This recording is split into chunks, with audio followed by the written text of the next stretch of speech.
Hello, and welcome. Today we're diving deep into a serious heart condition, deep vein thrombosis, or DVT. DVT occurs when a blood clot forms in a deep vein, usually in the leg. While it might sound simple, DVT can lead to life-threatening complications if left untreated. We'll explore what causes it, how it affects the body, and, most importantly, what you can do about it. So, let's get started on understanding DVT. What causes these clots to form? Several factors can contribute to DVT. One major cause is damage to the vein's inner lining, often from injury or surgery. Another key factor is slowed blood flow, which can happen after prolonged sitting or bed rest, such as during a long flight or after an operation.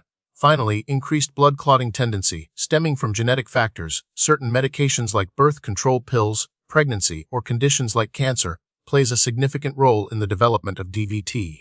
Let's delve into the pathophysiology, or how DVT actually impacts the body. When a clot forms in a deep vein, it obstructs the normal flow of blood. This blockage increases pressure within the vein, causing swelling and pain. More critically, a piece of the clot can break off and travel through the bloodstream to the lungs. This is called a pulmonary embolism, or PE, a very serious condition that can block blood flow to the lungs and heart, leading to shortness of breath, chest pain, and potentially death. Now let's look at the epidemiology of DVT, who is affected and how often. DVT is more common than many realize. It affects hundreds of thousands of people each year.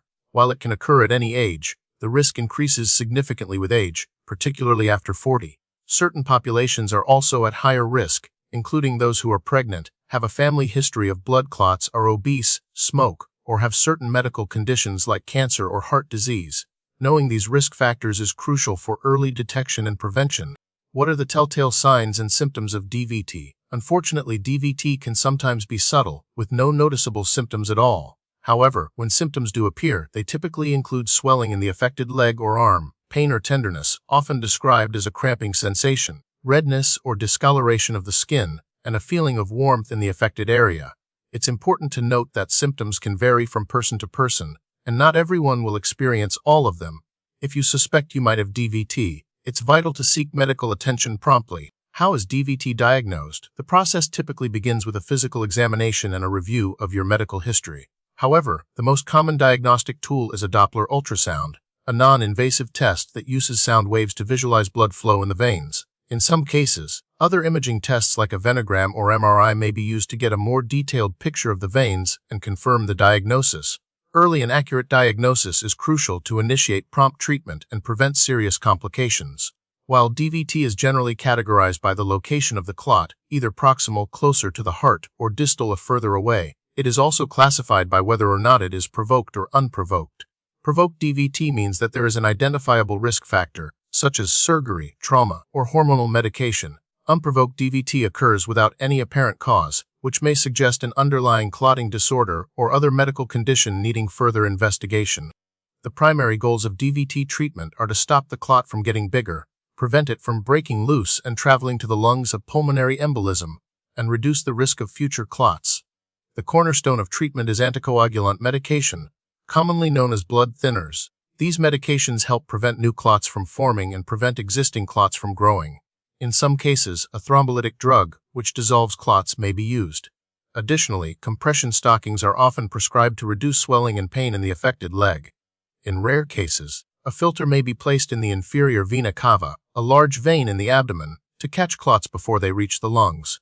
Prevention is key when it comes to DVT. Simple lifestyle changes can significantly reduce your risk. If you're at high risk, talk to your doctor about preventive medications, such as low-dose anticoagulants. During long periods of sitting, such as on flights or car rides, take frequent breaks to stretch and walk around. Stay hydrated, maintain a healthy weight, and avoid smoking.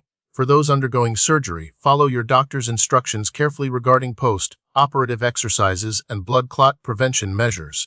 The prognosis for DVT is generally good with prompt diagnosis and treatment. However, some people may develop post-thrombotic syndrome, a chronic condition that causes long-term pain, swelling, and skin changes in the affected leg. Recent research is focusing on developing new and more effective anticoagulant medications with fewer side effects. There's also growing interest in identifying genetic markers that can predict an individual's risk for DVT, allowing for more personalized prevention strategies. Understanding DVT and taking proactive steps can significantly improve outcomes and quality of life.